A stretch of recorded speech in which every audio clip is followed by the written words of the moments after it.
Hello students, welcome back to my YouTube channel Shagun classes. आज हम CTET का एक most important topic Lawrence Kohlberg को डिस्कस करेंगे। So let's start without wasting our precious time. Lawrence Kohlberg America के एक मनोवैज्ञानिक थे। प्रयोग इन्होंने किया था। कोलबर्ग अपने प्रयोगों में छोटी कथाओं को उपस्थित कर उससे संबंधित नैतिक समस्याओं के संबंध में प्रश्न पूछते थे। टोटल इन्होंने 11 कहानियों के बारे में बताया था और इनमें जिसमें से सबसे ज़्यादा फेमस थी वो थी हिंज, जो कि एक यूरोप का पर्सन था। सिद्धांत इन्होंने दिया था नैतिक विकास का सिद्धांत, जिसे मोरल डेवलपमेंट थ्योरी भी बोलते हैं। नैतिकता यह वह गुण है जिसमें हमें सही और गलत की पहचान होती है। बच्चा अपने सामाजिक परिवेश से ही नैतिकता और अनैतिकता को जानता है। जो समाज के अनुरूप कार्य होगा या समाज के प्रति सकारात्मक होगा। नैतिकता जन्मजात नहीं होती, जैविक अधिकार नहीं है। बच्चा जन्म के समय कोरी स्लेट होता है, उसको जैसा चाहो वैसा लिख सकते हैं। ये किसने कहा था? कोलबर्ग ने। नैतिकता समाज पर्यावरण से अर्जित की जाती है। नैतिकता स्वकेंद्रीयता से अन्य लोगों की केंद्रीयता की तरफ जाती है। नैतिकता का विकास बाहर से अंदर की ओर होता है, प्रेरित होती है अंतःकरण से, नियंत्रित की जाती है पुरस्कार व दंड से। अब नैतिकता के भी दो आधार बताए गए हैं। एक होता है नैतिक द्विधा, मोरल डिलायमा, और एक होता है नैतिक तर्कना, मोरल रीजनिंग। नैतिक द्विधा होता है सही और गलत के बारे में डिसीजन लेने में शामिल प्रक्रिया को नैतिक दुविधा कहते हैं। हिंज चोरी करेगा। हिंज की एक स्टोरी थी जिसकी हिंज जो है उसकी जो वाइफ थी वो बहुत ज़्यादा बीमार थी। तो उसे एक तो था उसके पास पैसे नहीं थे दवाई लेने के लिए, या फिर हो सकता है उसकी जो वो दवाई थी वो महंगी थी, वो नहीं ले पा रहा था। तो उसके सामने वहाँ पे दो सिचुएशन थी। एक तो या तो वो चोरी करे, अगर चोरी करेगा तो पुलिस पकड़ेगी, और अगर वो दवाई नहीं लेगा तो उसकी जो वाइफ थी उसकी डेथ हो जाएगी। नैतिक तर्कना, मोरल रीजनिंग क्या होता है? सही और गलत में से किसी एक चीज को चुनना। जैसे हिंज ने चोरी को चुना, वहां पे उसने क्या चूज करा था कि वो चोरी कर लेगा और अपनी वाइफ को बचा लेगा, तो वो क्या होगा? नैतिक तर्कना। नैतिकता का आधार था समेगात्मक विकास। नैतिकता का दृष्टिकोण बौद्धिकता और स्नायु मतलब अपनी आयु। शुरुआत होती है माता पिता से, फिर परिवार, विद्यालय, ऐसे ही ये चैन बढ़ती जाती है।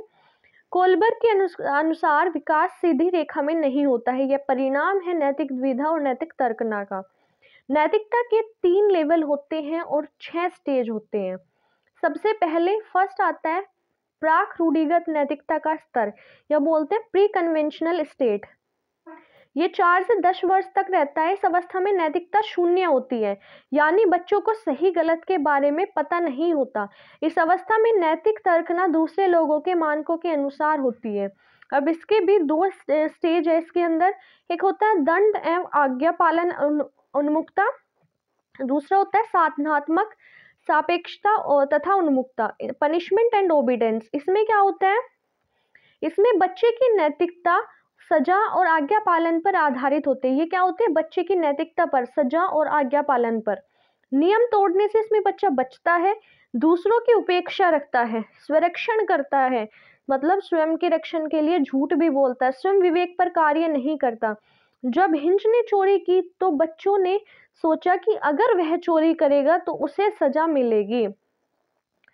सापेक्षता उन्मुख इंस्ट्रूमेंटल रिलेटिविस्ट में क्या होता है? सापेक्षता उन्मुख व्यक्तिगत विनिमय, अभिविन्यास, मेरे लिए क्या, अदला बदली, अगर मैंने चीज दी तो मुझे वापस क्या मिलेगी। कोई भी कंपटीशन वगैरह होता है, मतलब इसमें पुरस्कार मिलेगा या नहीं, या फिर जैसी को तैसा। इसमें जैसा व्यवहार कोई बच्चे के साथ करेगा वैसा ही वह खुद भी करेगा। एक बच्चे ने दूसरे बच्चे की पेंसिल तोड़ी तो दूसरे बच्चे ने भी उसकी पेन तोड़ दी। ये इसका एग्जाम्पल था। रूढ़िगत नैतिकता का स्तर। रूढ़िगत नैतिकता का स्तर जो है ये इसकी दूसरी स्टेज है। कन्वेंशनल स्टेज बोलते हैं इसे। ये 10 से 13 वर्ष के बच्चों के लिए है। इस अवस्था में बच्चा दूसरे लोगों के मानकों को अपने अंदर समावेशित कर लेता है तथा उसी के अकॉर्डिंग सही और गलत का निर्णय करता है। मतलब जो दूसरे लोग उसे समझाते हैं, जैसे भी बताते हैं, उसी चीज को वो सही मान लेता है और उसी के अकॉर्डिंग फिर खुद निर्णय लेगा कि वो चीज सही है या फिर गलत है। अभिप्रेरणा इसके अंदर कहाँ से आती है? आंतरिक से, अंदर से। आचरण होता है बाह्य नियंत्रण। सामाजिक मान्यताओं के अनुकूल, मतलब जो सामाजिक मान्यता है वो उसको सही मानता है। इसका आधार होता है सामाजिक परिवेश। इसके अंदर भी 2 स्टेजेस होती हैं, एक तो अच्छा लड़का या फिर लड़की, गुड बॉय गुड गर्ल। एक होता है कानून व व्यवस्था अभिविन्यास, law and order orientation. Good boy good girl में क्या होता है, दूसरों को खुश रखने के लिए वो चीजें करता है, सम्मान पाने के लिए, व्यवहार जो दूसरों को अच्छा लगे वो व्यवहार करता है। इसमें जो बच्चा होता है वो वास्तविक व्यवहार नहीं करता, समाज के अनुरूप और अनुकूल वो चलता है, समाज की सहमति से करता है सारे कार्य, ईमानदार होता है, मतलब ऐसी चीजें करता है जिससे माता पिता को गर्व हो। कानून व व्यवस्था अभिविन्यास, लॉ एंड ऑर्डर ओरिएंटेशन में क्या होता है, आधिकारिकता व सामाजिक कर्म अभिविन्यास, समाज मूल्य कानून नियम सही और गलत जो है वो समाज तय करेगा। जैसे रेड लाइट का एग्जाम्पल होता है, अगर सरकार ने बोला है कि रेड लाइट पे रुकना है तो रुकना है, वो ये चीज सही है। अगली स्टेज होती है उत्तर रूढ़िगत नैतिकता, पोस्ट कन्वेंशनल स्टेज। इसमें व्यक्तिगत गुण का कंसेप्ट आता है, ज्ञान दूसरों से लेगा लेकिन निर्णय स्वयं से लेगा। इसमें वास्तविक नैतिकता बच्चों के अंदर आ जाती है। इसमें भी 2 स्टेजेस होती हैं, सामाजिक अनुबंध उन्मुखता, सोशल कॉन्ट्रैक्ट ओरिएंटेशन। दूसरा होता है सार्वभौमिक नैतिकता सिद्धांत उन्मुखता, universal ethical principle orientation. Social contract orientation में क्या होगा, कानून व नियम को लचीला मानता है, बदलाव आते हैं लोकतांत्रिक मूल्यों के आधार पर, व्यक्तिगत निर्णय लेता है, कानून समाज के लिए है ये चीज मानता है, कानून बदल सकते हैं लेकिन लोकतांत्रिक प्रक्रिया से, दूसरों की भलाई के बारे में सोचता है, सामाजिक उपयोगिता व निष्ठा ईमानदारी।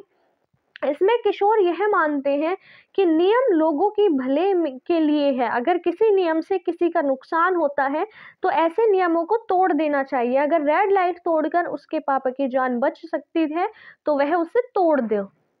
अगला होता है यूनिवर्सल एथिकल प्रिंसिपल ओरिएंटेशन, ये कुछ व्यवस्था है दूसरों के हितों के पर आधारित होती है, स्वयं के नैतिक गुणों को महत्व दिया जाता है, मानव अधिकार व न्याय सबसे ज्यादा जरूरी है, चाहे वह नियम के व कानून के खिलाफ हो।